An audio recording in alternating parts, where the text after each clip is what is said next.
Hi guys, it's Maddie and welcome back to my channel. In today's video, I'm going to be discussing how I manage my burnout and how I get myself out of a burnout and back on track and headed in the right direction and getting my tasks done and making sure I'm still feeling good and looking after myself. Burnout will look different for everyone and everyone will experience it differently, but I truly believe that everyone does go through burnout and exhaustion. Whether that be from work, school, your social life, personal life, whatever it may be, burnout is very real and very prevalent. And I feel like during the pandemic, it has really just hit a lot harder than it typically has. I know I've kind of talked about this before, and I know I'm not the only one in this position or who is going through this, but not only am I a student, I also work part-time and I'm trying to manage a social life, personal life, reading, and going to the gym, staying healthy. I feel like I have a lot on the go and I know everyone else has a lot on the go too. So learning how to manage your stress is very important to try to avoid burnout.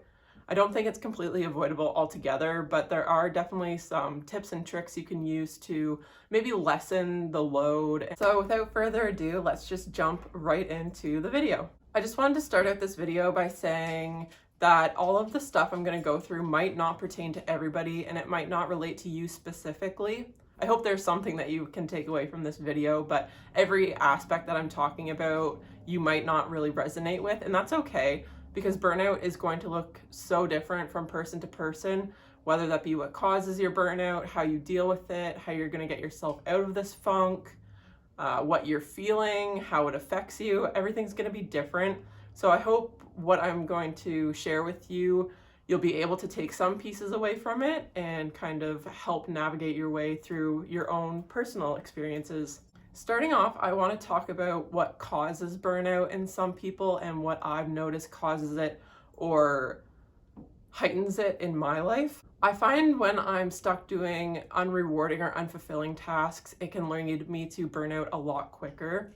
This could look like not getting the results or getting the achievements that you're hoping or looking for, whether that be in school or at work. If you're doing a task time after time and you're not getting the recognition that you're wanting, it can be pretty draining on you and exhausting. The next key factor I've found, Sadie, my dog has decided to join us. It's really windy out here and she gets super needy when the weather's not great, so she's probably just going to join us for the rest of the video. I hope that's okay because I feel bad for her. The next really important factor that I've noticed will cause my burnout or set it off is being in a chaotic environment. Whether that's my surroundings being very disorganized or just getting into like fights with family or friends, just hectic chaos exploding everywhere, that really sets off my burnout because it is so draining trying to deal with that. I notice it when either my room, my desk, or my car gets messy or disorganized. I am like frantically looking for stuff and exerting a lot more energy than necessary to do like the simplest of tasks. Another factor I've noticed is when I feel isolated or not supported by friends, family, peers. And this isn't on them or to blame them by any means. It is definitely like coming from me and my lack of communication, not expressing what I want effectively. Another huge one is not getting enough sleep. If you aren't sleeping well or not getting like your 7 to 8 hours every night, you will be drained before your day even starts. And you're just not setting yourself up for success if you're only sleeping like a few hours a night, because your body needs that time to rest and recuperate and just set yourself up for your tasks ahead. And one of the last causes of burnout that I've noticed for me is taking on too many tasks or bombarding myself and holding myself to really high expectations. This comes with experience, but you need, and I'm still trying to figure it out, but you need to kind of gauge how much work you can take on without overloading yourself and expecting way too much of yourself. I'm definitely guilty of saying yes to way too much stuff and then things get neglected or I don't put my best effort into it, and then again back to the unrewarding or unfulfilling work. If I'm not producing work that I'm proud of, it is exhausting and I'm putting out unnecessary energy. Whereas if I were to take on fewer tasks, I can really focus on them and put all of my effort into that to making them the best that I can be and making myself proud of the work that I'm putting out there. Moving on to the next category, I'm going to be talking about some signs of burnout. This is what I've noticed in my life and that I've talked to a couple friends and got their input on it. A sign or symptom of burnout in my life is if I get sick. That's because I've exhausted myself, like my immune system is weakened because I've just constantly been in a state of go, go, go, not resting or relaxing. Next is being constantly anxious. This kind of relates to the chaotic environment, but on the inside is a chaotic environment and I'm just all anxious. And then being anxious also comes irritability. I am quick to anger. I will snap at people, and that's just because I can't regulate myself really. And then on that same thought is a constant feeling of overwhelmed. I don't know what the right way to say that is. But just feeling overwhelmed and that I'm not getting on top of stuff, that I'm like constantly being piled and stacked on top of. And that is a very discouraging feeling, that feeling you can't get out, that it's never going to end. That is very discouraging, and that leads to burnout heavily in my life. I also start to isolate myself from friends and family and saying no to going out and doing fun activities, which is not good at all because you do need a break from whatever burnout you're experiencing. And sometimes that could be hanging out with friends is what you need to kind of reset yourself and recharge. I can also be very emotional, cry at the littlest of things, and just, oh my goodness, it's bad. If I start crying at the little things, I'm experiencing a burnout. And the last thing I want to talk about is something, I don't know if this is actually a thing, but I've kind of made it up, which is productive procrastination.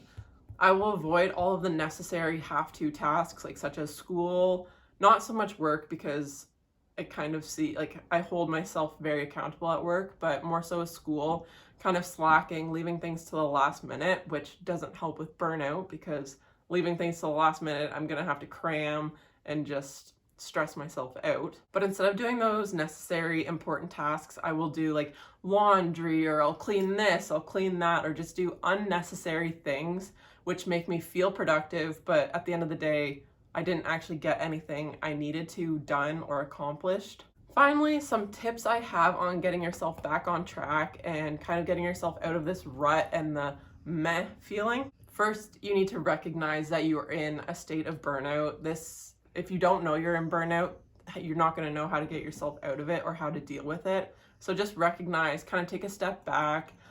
And if you've just been feeling all over the place lately, not in the right mindset, same difference. Just take a step back and think, oh, maybe this is burnout that I'm experiencing. Maybe I do need to reset and recharge. Another thing I do is reach out to close friends and family. I tell them that I'm going through a burnout and just kind of not let them know, but kind of reach out for support and see if they have any words of advice for me. The next thing that you could do is maybe reevaluate who and what you're spending your time doing or with. If it's stuff that doesn't serve your life or have a greater purpose or good and is positive aspect in your life, then maybe you don't really need it or could limit time there.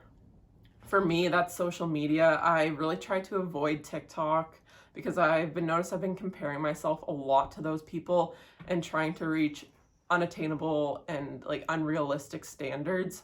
So I've been kind of reevaluating who I follow on social media because that is one of the biggest influences in my life. So I'm trying to incorporate more positive people, not only in real physical life, but also on social media. Another thing that I find really helpful is take a complete rest and reset day. This could be doing completely nothing, doing a self-care day, really diving in deep into my skincare routine. In my self-care days, I like to watch a lot of comfort shows or movies. This just makes me feel good, puts me into a happy mindset. To top that off, making a really good home-cooked meal, one of my comfort foods, such as it could even just be craft dinner. It doesn't have to be necessarily nutritious, but just something that's going to put you in a good mood. A grilled cheese, a salad, smoothie, anything. I really like to also try to clean one area of my life. Doesn't have to be internally, it could be external, like my desk, my car, my room, even just my dresser, my closet. This just makes me feel like I'm doing something to kind of tidy up different areas of my life. Drink lots of water, hydrate, hydrate, hydrate. You can't do anything if you're dehydrated. I used to be a person who never drank water, like very rarely. I was only drinking milk. Like maybe once or twice a week I'd have water, but now I try to finish my Yeti at least 4 times a day. And not only does that give you nice skin and health benefits, it just makes you feel better overall. Like honestly, it truly does. These two kind of go hand in hand, but you could try journaling and planning what you can. So journaling, write down what is causing these feelings, why you're feeling this way, when did you notice that? This will really help you get in tune with yourself and how burnout affects you. And then planning what you can, this will just kind of categorize everything that's in your head, just have it on physical paper or even on your phone. This kind of just helps make you feel like you have some control of something in your life. And lastly, making a to-do list. To-do lists are one of my favorite things to make because I usually at the top of the page, I'll write down one task that I've already done so I can check it off. It makes me feel like I've done something and that I'm off to a good start. It could even just be the simplest things like brush your teeth, take a shower, change your clothes, or you can get as elaborate and in-depth as you want. But I just feel like a to-do list is so satisfying to me and just really helps me kind of stay on track and realize what I'm doing is going to benefit me at the end of the day. Anyways, that is it for today's video. I hope you guys enjoyed. I'm going to leave a couple links down below from some websites that I found really helpful and beneficial when dealing with burnout. But if you enjoyed this video or found some of it helpful, make sure to give it a thumbs up and subscribe, and I will see you guys later. Bye.